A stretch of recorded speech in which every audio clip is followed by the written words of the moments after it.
大妈去看中医，大夫直接让她掀起衣服躺床上，用红外线灯照肚子，但大妈的肚子并没有病，有病的是她的嘴巴，一天24小时都要张着嘴，一旦闭上就会不停打嗝，憋气都不好使，完全不受控制，差不多每分钟就要打20个，连续打嗝让她呕吐不止，严重时还会吐胆汁，就连吃饭都无法正常吞咽，吃2口就要去厕所吐掉，整夜无法安心睡觉。医院也去看过了，都找不到病因，甚至有医生以为她在开玩笑。没办法，大妈只能尝试每天吃消化药，但没有任何改善。抱着最后一丝希望，大家带她来看中医，一番望闻问切后，对大妈进行了红外线照射。就这样操作下来，奇迹发生了，大妈停止了打嗝，甚至还小睡了一会。大夫说这就是典型的焦虑症，压力过大导致的。那到底是啥压力呢？这时大妈缓缓说出了自己的故事，由于疫情原因无法工作，只能一直吃老本，而且理财投资也亏得一毛不剩，一气之下焦虑抑郁涌上心头。刚开始只是心率过快，慢慢就变成了不停打嗝。不过呢，最后在中医的帮助下，他终于恢复了正常。看来还是中医牛啊！大叔每次开车都要先去趟墓地，也并不是他想去，而是导航每天带他去。明明前面就到家了，导航却要求掉头。那行吧，节目组决定跟着导航看看究竟。一伙人步行来到导航目的地，结果目的地就是一座坟墓。大叔倒也不慌，说这是自己母亲的坟墓，1年前去世的。不过这事还是蹊跷的很，从村子的地图上看，坟墓距离家的位置很近，会不会是导航本身出了问题呢？大家找到维修师傅检查，并没有发现导航有任何问题。大家又测试了其他牌子的导航，结果都导航到了坟墓，导航没有问题，那就很有可能是信号问题。毕竟家在山沟里，信号肯定不太好。专家也说信号不好的话，导航结果会有1公里左右的偏差。为了验证这个说法，大家导航了村里其他地址，结果都准确无误的到达。一时间关于灵异导航，街坊4邻是议论纷纷，还有人说是他母亲对现在的目的不满意，毕竟是走进科学，咱们还是得搞清楚怎么一回事。大家找到了村长，村长说大叔母亲的墓地原来也属于村里，后来因为某种原因就被划分了出去。说到这里，大家终于找到点头绪，接着来到测绘局咨询，电子地图上显示他家原来的地址编号现在成了坟墓所在山头的编号，简单来说就是导航地址没有及时更新导致的。看吧，又一次带大家走进了科学。凌晨3点，全村人都不睡觉，全部守在一个摄像机前面，摄像机正对着黑漆漆的街道，只为听到一个熟悉又恐怖的声音。村里人最近被这怪声搞得精神崩溃，一到凌晨3点，整个村子就会传来类似电话拨号的声音。女孩说声音是从1个月前开始的，接着播放了自己录到的声音。节目组决定等待声音出现，就在3点整，声音如约而至。声音很明显是从外面传来的，于是第2天大家在村里街道上都布置了摄像机，想要拍到点什么。凌晨3点声音准时传来，摄像机却没有任何发现。白天节目组在村里转了半天，教堂的广播引起了大家的注意，但负责人说这广播线路断了，已经很久没用了。很快村委会的广播进入了大家的视线，不过村长表示也很久没用了，但除了这2个可疑的广播外，就没有任何能发出这么有穿透力声音的设备了。节目组决定还是安装摄像机监控一下。又来到了凌晨3点，声音再次准时响起，这次大家确定声音就是从村委会广播里传来的。但诡异的是，此刻村委会里并没有人。村长说广播设备只有自己有钥匙，除了自己没人能使用广播。村长还给大家看了最近1个月的广播记录，一共就广播过2次，但这声音最近每天都有，所以肯定不是村长的原因。节目组又想到了专家，拿着录到的声音去分析，专家果然不一样，直接从这声音里面听出了对应的案件号码，而且每个案件间隔都一致。专家说人类是无法做到这一点的，所以肯定不是人为的。那现在怎么办呢？大家找来广播设备的厂家售后，经过长时间排查，终于找到了问题所在。售后说设备每天都有一个固定的运行信号，可以简单理解为设备重启信号。这台广播设备的重启信号设置在了凌晨3点，这个一般是不会被广播出去的，但恰巧这台设备发生了故障，才导致这个微弱的信号被放大，并且广播了出去。省流，广播设备出故障了，这个洞穴在流血，一流就是3天3夜，血水瞬间能把整个湖面染红，闻起来就是一股血腥味。这种现象最近每月都会持续好几天，当时就有人猜测洞里可能住着某种大型生物，是这种生物流血了。这么一说呢，马上就有年纪大的村民想起了当地一个关于神龙的传说。之前村民对传说都是半信半疑，毕竟在这里生活了大半辈子，没人见过真龙。可眼下看到跟血一样的湖水，说不定洞里就真有一条龙，搞不好啊还是一条母龙。玩笑归玩笑，但血水还是让村民倍感不安，甚至有不少人跑到神龙雕像下祭拜。说来也奇怪，拜祭的人多了以后，血水就突然消失了。有2个胆大的村民决定坐船进洞穴内一探究竟。随着船渐渐靠近，水的颜色也越来越深，慢慢变成了深红色。越往里走，心里越发毛。就在他们刚进入洞穴深处，就看到水面闪过一个黑影，两人吓得落荒而逃。于是关于洞穴的流言又传开了，不少人言之凿凿，说里面肯定有龙。眼看这事越来越离谱，当地政府赶紧请来了地质专家，对湖水进行检测，结果显示水中的铁离子含量异常高。专家表示，想要知道原因，就必须去洞穴里找。接着一行人坐船进入洞穴，随着不断深入，专家发现其中有一块岩壁的颜色明显发红，在岩壁上轻轻搓了搓，就把上面的红色物质搓了下来，把这东西放入水中，清水立刻就变成了血水。专家研究半天，说这个红色物质就是氧化铁，俗称铁锈。当地下水流过，就会把它一起带走。一旦进入水中的铁锈增多，就会出现流血水的奇观，水中的血腥味其实就是铁锈的味道。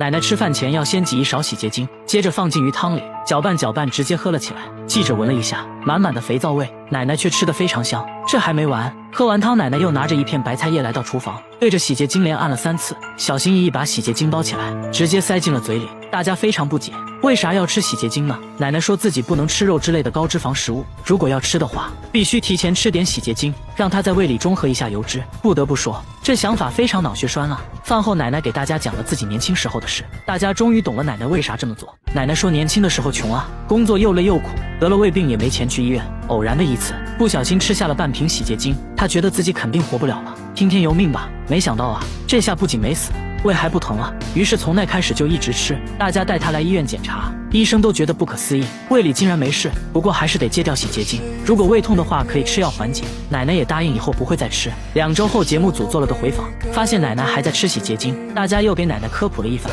要相信科学。1个月后，节目组再次回访，这次奶奶终于戒掉了洗洁精，只不过吃药又吃上瘾了。大家千万不要模仿哦。大妈只是穿了件红衣服，所有人都惊恐地看着她，全都是因为她的指甲，她的指甲比你的手还长，足足有12厘米，小拇指却显得格格不入。她说小拇指是专门用来抠鼻屎的。大妈不仅指甲长，头发也很长，甚至都能拖到地板上，即便是邻居在晚上遇到大妈，也会被吓到。大家都想不通，她为啥要留这么长的指甲，而且指甲还给她带来了诸多不便。洗头就只能用小拇指挠一挠，打字也只能借助铅笔，剥橘子要用镊子，甚至手套都要先开个洞才可以。她还要花大量时间保养指甲，一瓶指甲油只够用1次，完事还要给指甲戴上保护套，以防折断。出门都要把指甲护在胸前，指甲带来了诸多不便。但为啥要留呢？大妈说自己留指甲都是因为一个梦。原来大妈从小就喜欢打扮，有天她做了个梦，梦中人告诉她，无论发生什么都不能剪指甲和头发，否则就会遭遇不幸。刚开始大妈也没当回事，这不就是个梦吗？但说来也是奇怪，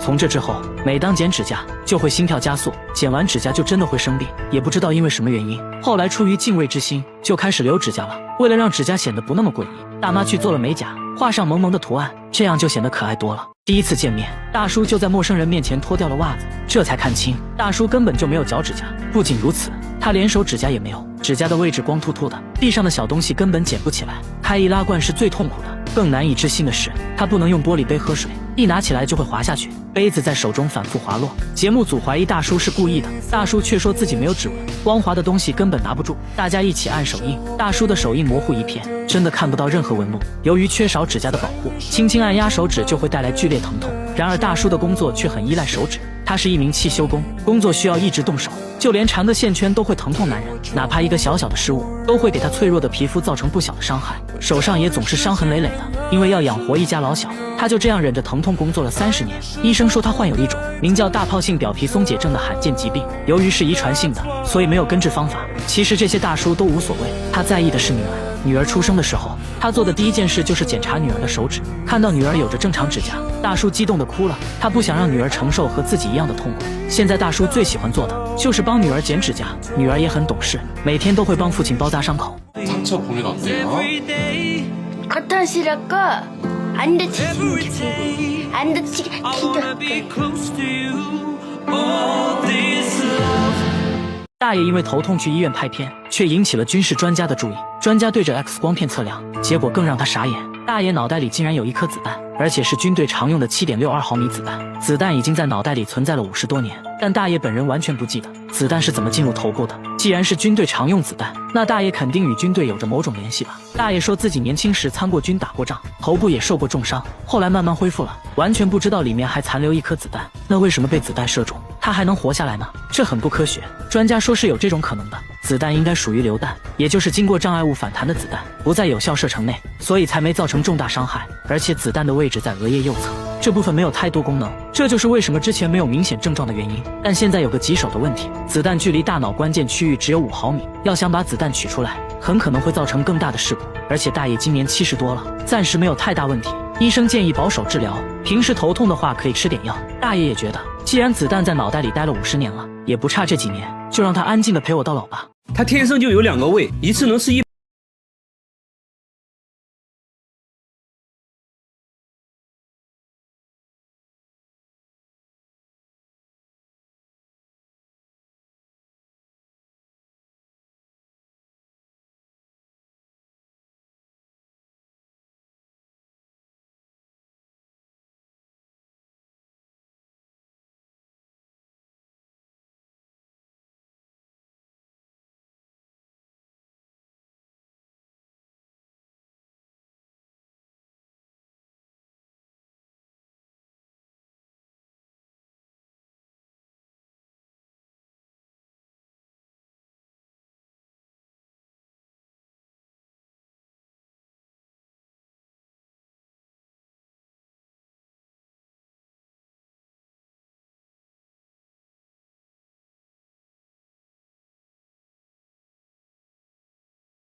与众不同，他背上长了一颗巨大的，关注我，每天一个迷惑行为大赏。老人死了15年，身体却没有腐烂，甚至散发出淡淡的清香，手指甲还在生长，连血管都清晰可见，甚至还长出了黑头发。家人都认为奶奶并没有死，只是睡着了而已。他们会定期给奶奶剪指甲，每天还要给奶奶擦身体，单独给她做饭。看着成为一具干尸的老太太，节目组也震惊了。原来15年前，奶奶突发疾病住院，在9天不吃不喝的情况下，竟然喷出了16斤便便，接着就断气了。奇怪的是，体温并没有下降，一直维持在36度，身体也不僵硬，除了没有气息外，没有任何去世的症状。家人把奶奶接到了家里，慢慢就变成了一具干尸。专家说，只有在极其干燥或者寒冷的地方，才有可能形成干尸。然而当地的天气高温潮湿，这种环境下没有腐烂，就很不科学。节目组觉得可能做了防腐处理，但家人却说并没有做过任何处理，还说奶奶有个特别的习惯，那就是吃斋，一吃就坚持了50年，这有可能是奶奶肉身不腐的原因之一。奶奶的事在当地广为流传，很多人慕名而来，想要一睹真容，还觉得他家的井水有神奇的功效，都用瓶子接水喝。至于究竟是什么原因，专家也没有给出解释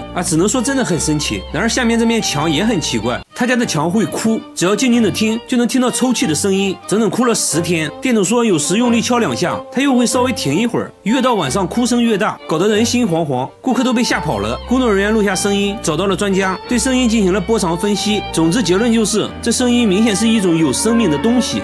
真是见了鬼了，难道墙是活的？它有心跳？大家才不信。店主请来了装修师傅，这师傅一来也不敢得罪这墙，大家鼓励了他好久才开始。现在墙上打了个洞，内窥镜往墙里一看，就看到了2只闪亮的眼睛。师傅被吓了一跳，仔细一看，原来是只小猫咪，墙上都是抓痕，看起来现在已经精疲力尽了。那它是怎么钻进去的？节目组检查了屋顶，猜测是通过屋檐下的缝隙钻进去的，在墙壁之间穿行时不慎跌落到了墙里面。店主说这只猫我见过，之前一直在我店门口转悠。店主决定明天拆墙救它，可第2天墙里一点动静没有，通过手机观察，里面空空如也，猫咪不见了。专家认为猫咪已经自己逃脱了，强大的求生欲让它克服了种种困难，最终爬了上来。几天后，小猫咪果然出现了。然而下面这家也发生了一件怪事，他家经常无缘无故的出现长头发，有长有短，最长的有2米，比他本人都高，有时出现在厕所，有时出现在卧室，拔一根自己的头发做对比，大小几乎一模一样。他觉得这就是人的头发，关键他家人都是短发，而且最近来家里的人也都是短发。一开始呢还误会了老公，以为是老公在外面带来的。这种现象呢是1周前开始出现的，老公当时在叠衣服，就发现了一根长头发，衣服是刚从烘干机里拿出来的，他赶紧查看烘干机，里面却干干净净，毛都没有。慢慢的头发出现了越来越频繁，看着吓人。房子呢是他们租的，刚住进来也没几个月，而且像这样的房子租金却很便宜，当时房主也是很着急的往外租，他们怀疑房子里发生过不好的事情，难不成真的有鬼？节目组带着毛发找到专家，专家看了半天，说从粗细大小上来看，和头发确实很像。接着又在显微镜下观察，结果专家却说这并不是头发，那这到底是啥呢？专家说这就是裤子上的线头而已。接着妻子检查了衣服，果然在一件西装上抽出了一模一样的线头，长度也完全符合。嗨，虚惊一场。好了，我是预备关注我，每天一个迷惑行为大赏。大妈脑袋里长了一块吸铁石，头上总会吸到曲别针之类的小东西，而且还不会掉，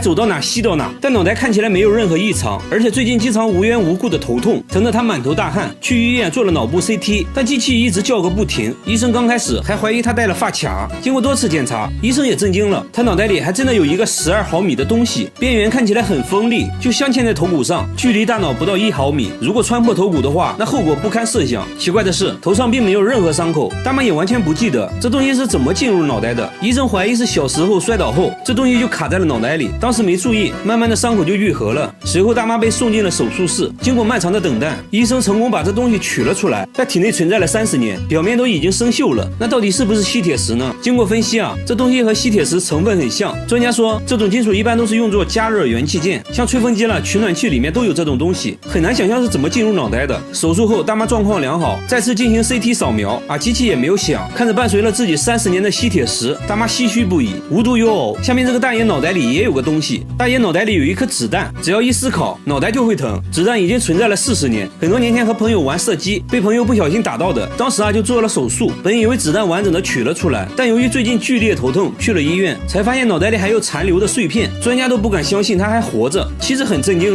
说一直以为丈夫脑袋都是浆糊，没想到还真差点成浆糊。但是现在有个棘手问题，子弹距离大脑关键区域只有3毫米，要想取出子弹，很有可能会造成更大的事故。由于暂时没有太大的问题，医生建议保守治疗，平时头痛的话可以吃点药。大爷也觉得本来子弹都在脑袋里待了40年了，也不差这几年了，对吧？和他一样，这个男人脑袋里有一颗螺丝钉，而且头上没有任何伤口，不记得怎么卡在里面的。他说之前被椅子撞到了脑袋，当时血流不止，去医院做了脑部 CT， 才发现脑袋里有一个2厘米的东西。不过还好，这东西只停留在了头骨上，医生认为可能是螺丝钉，但五金店老板表示自己没见过这种螺丝钉。母亲也很震惊说他小时候头上没有受过伤，和医生商议后决定立即开展手术。几个小时后，东西终于被取了出来，医生认为是雨伞的伞头，确实非常像。他也说小时候经常和小伙伴拿伞打着玩，可能无意间就卡在了脑袋里。不过现在他可以健康的生活了。要我说，更奇葩的还要数下面这个大妈。大妈屁股上长了一块6厘米长的玻璃，玻璃已经存在了36年，她却毫无察觉，还说一点都不痛。直到一次健身的时候，突然屁股剧烈疼痛，检查过后才发现屁股里竟然有一块玻璃，玻璃距离肠道只有1厘米，剧烈运动或者稍有不慎都会伤到内脏，按说都会出现感染或者肿胀的情况，但大妈36年来没有任何症状，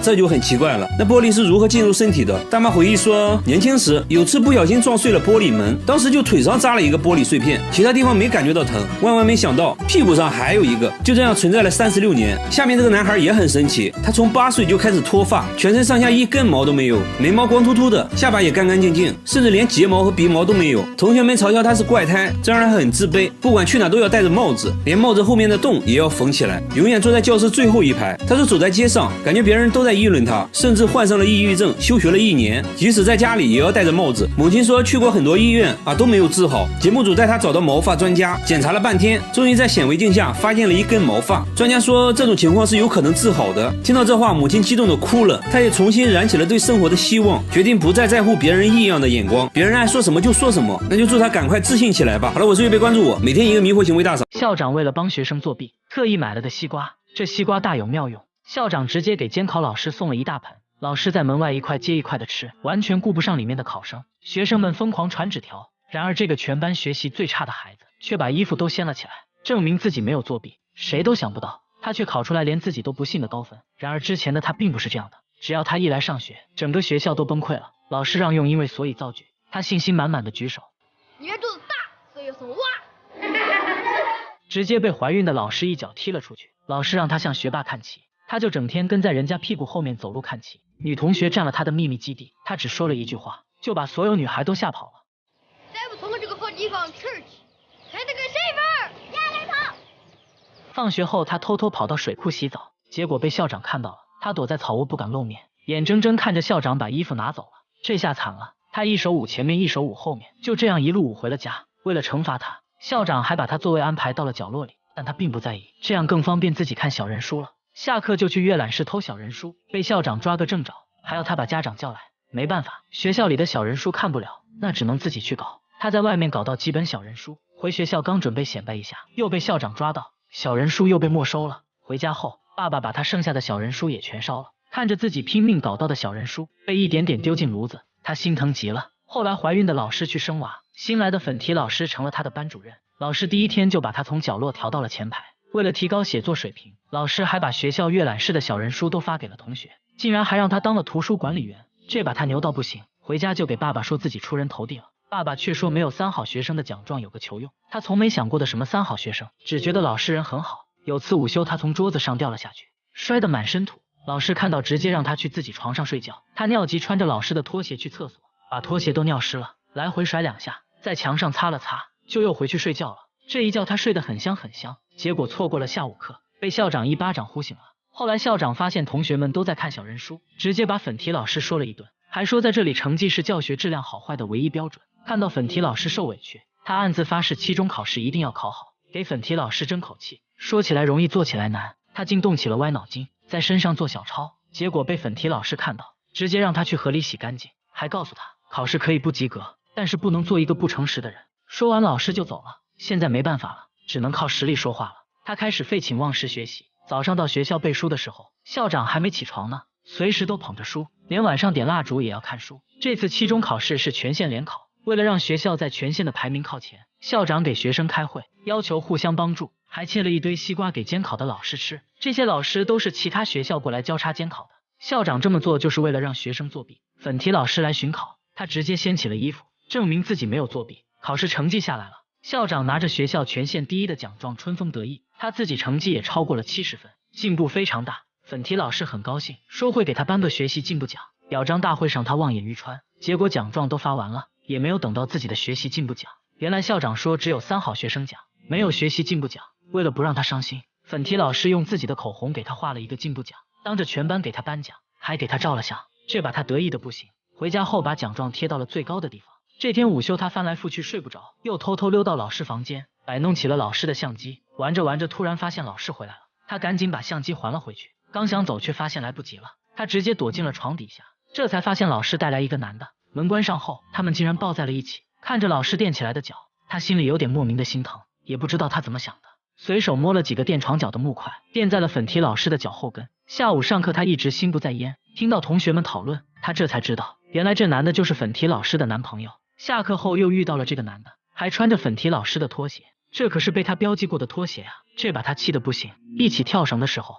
他故意把绳子甩得飞快，故意让这男的出糗，还把沙包直接往他身上丢，结果被粉蹄老师凶了一顿。这是老师第1次对他凶，他难过的躲到了墙角，看着老师的男友往头发上抹发胶，弄得溜光水滑的，看起来粉蹄老师非常喜欢这种造型，他也决定回家搞一搞，没有发胶就用胶水往头上一抹，整了个刺猬头，这把他帅到不行。结果来到学校就被同学一顿嘲笑，他去找粉蹄老师还小人书，从门缝里看了一眼，就看到老师在喂男友吃面，他把小人书放在窗台，转身默默走开了，还没走2步就被老师叫住了，让他带着老师和男友去他的秘密基地。粉蹄老师给男友分享着他藏的小宝贝，男友踩着秋千，完全不感兴趣，这是他和粉蹄老师独有的秘密基地，他莫名难受，决定报复老师的男友，趁他们不在，用刀子把绳子悄悄割断了一点，就等着看老师的男友摔个狗吃屎。他们回来后，粉蹄老师玩上了秋千，结果老师摔了下来，手都摔断了，这下闯祸了。他爸爸说什么都要把这棵树砍掉，他哭得撕心裂肺，眼睁睁看着树被砍倒。从此之后就没再见过粉蹄老师了。3个月后的一天，他收到一封来信，是粉蹄老师寄来的。信上老师说自己身体早就好了，现在已经大学毕业，成为了一名真正的教师，还让他好好学习。看完信后他如释重负，这封信让他放下了悔恨和内疚。下课后他来到那个树桩下，把收藏的宝贝都埋了进去，埋在了那个曾经的好地方。这里的女人体重不到200斤，根本嫁不出去，瘦子在这里会被嘲笑，只有200斤以上的才能叫美女。村里男人的梦想就是能娶上一个200斤的老婆。采访过程中，男人们还说出了一个流传1000年的奇怪习俗，更加震惊了节目组。这4位就是当地的女神，一个比一个胖，追求者也是一个比一个多。他们是准备竞选春花的，竞选春花的标准要超过200斤，他们吃完饭就要称体重。第1位体重210斤，刚刚及格；第2位体重268斤，还不错；第3位体重284斤，很有竞争力。然而现在的春花表示不服，小心翼翼地站上体重计，生怕把体重计踩坏。果然，体重计在显示428斤后直接黑屏。不过呢，她现在的地位还是很稳固的，在这里只有200斤以上的才能叫美女，连这位18岁的少女体重都达到了218斤，因此还交到了男朋友，还说男朋友对自己爱到不行。出于好奇，节目组决定采访村里的男人，结果大家都说自己就喜欢胖的，越胖越爱，无法自拔，还说这种习俗已经传承了1000年，胖老婆能彰显自己的成功，可以到处炫耀。他们这里信奉一句话，老婆要娶胖胖的，生活才会旺旺的。采访过程中，我们还看到了一对夫妻正在秀恩爱，男人在帮妻子抠头皮屑，眼神中流露着对妻子的宠溺。接着我们又去了村里有名的模范夫妻家里，一进门就看到女人在睡觉，丈夫小心翼翼地把妻子叫醒，还贴心地给妻子涂抹爽身粉，防止起痱子。女人说结婚16年，丈夫一直都是这样宠自己，感觉自己就像小公主一样，还说自己结婚前瘦瘦巴巴的，一点都不好看。啥也别说了，直接上秤吧，294斤，果然是标准的美女身材。工作人员想要挑战下，把300斤的小公主背起来是种什么体验？结果呢，差点骨折。女人又向节目组展示了自己的衣服，看着异常肥大，女人却说这是为了凸显身材的紧身裤。接着呢，还穿了起来，看得出来确实很凸显身材。她每天的工作就是吃饭、睡觉、看电视，最常说的话就是饭做好了吗？丈夫听到就赶紧去做饭，说娶个老婆不容易，关键呢还娶了个这么漂亮的，自己的老婆肯定要自己疼。女人拍着快饿扁的肚子，焦急地等待着。终于，丈夫端来了饭菜，直接端到了妻子面前，赶紧给妻子盛了一盆。妻子接过米饭，大口开造，不一会儿，一盆米饭就见了底，酒足饭饱，拍拍小肚腩，赶紧补个午觉。洗碗这种小事肯定是老公的，妻子只负责胖就行了。女人还告诉节目组自己保持身材的秘诀，那就是要多吃米饭，因为米饭属于碳水化合物，可以很好的维持我们的身材。然后呢，就是吃完就睡。为了方便妻子出行，丈夫还贴心的打到了专属座位，妻子艰难的爬上座位，没成想油门踩到底，车子呢却一动不动。丈夫把车推到平坦的路面，车子才勉强走了起来。在路上，老公洋洋得意，一直在炫耀自己的老婆。可以看到，村里像他这样的改装摩托还有很多，一般呢都说明家里有个200斤以上的老婆，这是身份的象征，比开宝马奔驰有面子。豪华一点的还会安装了遮阳顶。节目组不禁感慨，难道村里就没有一个瘦子吗？随后在村里找了半天，终于看到一个很瘦的女孩。女孩呢显得很不自信，一打听才知道至今没交过男朋友，成了村里为数不多的大龄剩女。一旁的父亲都愁坏了，说只要嫁出去不要彩礼，陪嫁100万。即使这样，仍然没有人上门，为此他感到很自卑，可偏偏自己怎么吃都吃不胖，为此呢还差点得抑郁症。节目组当场做起了媒人，要给女孩介绍对象，把街边的一个流浪汉拉了过来。流浪汉看到女孩后连连摇头，说自己的理想型是胖胖的，说完直接转身就走了。更让女孩心里不平衡的是，自己的闺蜜却是个标准的美女，追求者众多。这不，闺蜜刚回家，家门口就出现了3个追求者，其中一个已经追了2年。他们在门口蹲守半天，只为看闺蜜一眼。舔狗们和男孩们一直到深夜才离开，还说明天再来。看得出来，闺蜜也很享受这种众星捧月的感觉。所以美的标准从来都不是唯一的，萝卜青菜各有所爱，自己喜欢最重要。学校操场离奇出现了一个巨型数字9，数字竟然是用全校课桌一张张拼起来的。起初老师以为是学生的恶作剧，命令学生把自己的课桌搬回教室。结果第2天早上，课桌又全部出现在了操场，这次拼出了巨型数字8。老师这下彻底怒了，质问学生到底是谁做的。见没人承认，他决定今晚就住在学校，用望远镜一直盯着操场，决心找出这个始作俑者。时间来到半夜12点，他突然感到一阵眩晕，接着就昏倒了。再睁眼就看到身边围满了学生，才发现自己在讲台上睡了一夜。他顾不上这么多，赶紧来到窗前，想看下操场上有什么变化。这一看他直接懵了，操场上又出现了课桌，这次的数字变成了7，很明显这是在倒计时。不出意外的话，明天早上数字就会变成6，再接下来就是5、4、3、2、1。而且最近学校周围乌鸦成群，好像真的会发生什么不好的事。有老师认为是外星人干的，如果数到0的话，外星人就会对学校发起攻击。但不管怎样，他还是笃定这是学生干的。校长也认为是学生干的，决定今晚让保安整夜巡逻，给每间教室都上了锁，发誓今天晚上一定要抓住肇事者。结果第2天就看到保安横七竖八的躺在地上呼呼大睡，他赶紧来到操场，不出意外数字变成了6。很快这件事引起了有关部门的注意，还上了新闻，人们都在讨论这神奇的倒计时到底意味着什么。新闻报道称会对操场进行全天候直播，相信真相很快就会水落石出。第2天不出意外的话，肯定又要出意外了。做直播的记者也和之前保安一样，全都睡得死死的。查看昨晚的监控，刚开始一切正常，可当时间来到半夜12点整，画面突然就消失了。这种情况一直持续到早上5点半，画面才恢复正常。此刻操场上数字变成了5，事情越发诡异，看起来真的不是学生能办到的事情。学校开会决定临时停课，对操场进行封锁。即使这样，数字却还在倒计时。第二天又变成了4。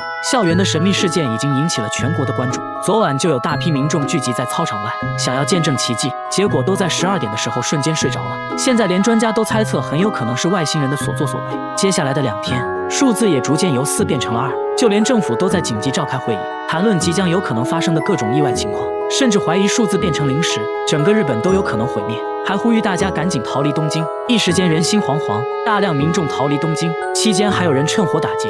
政府提醒市民要注意人身安全，接着他就被一个平底锅拍晕了，劫匪把他家搜刮了一遍。第二天，为了关注事情的进展，他用脚打开电视，现在操场数字已经变成了1。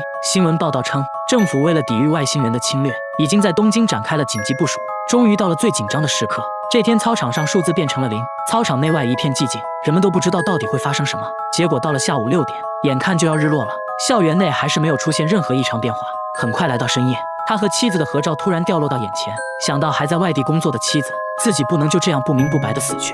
他突然使出一股洪荒之力挣脱了绳索，接着冲上街道，街道早已被封锁。他突破重重阻碍来到操场，时间也刚好来到了12点整。只见周围突然刮起一阵妖风，课桌开始抖动起来，紧接着就全部飘向了半空，形成了一个诡异的圆圈。他都看呆了。这时一张课桌从天而降，把他砸晕了过去。等他再醒来时，已经躺在了学校天台上，周围一切都没有改变，似乎什么可怕的事情都没发生。他起身看了一眼操场，操场上的数字变成了-1，也就是说倒计时还没有结束。这也许真的是外星人和人类开的一个玩笑吧，嘿嘿。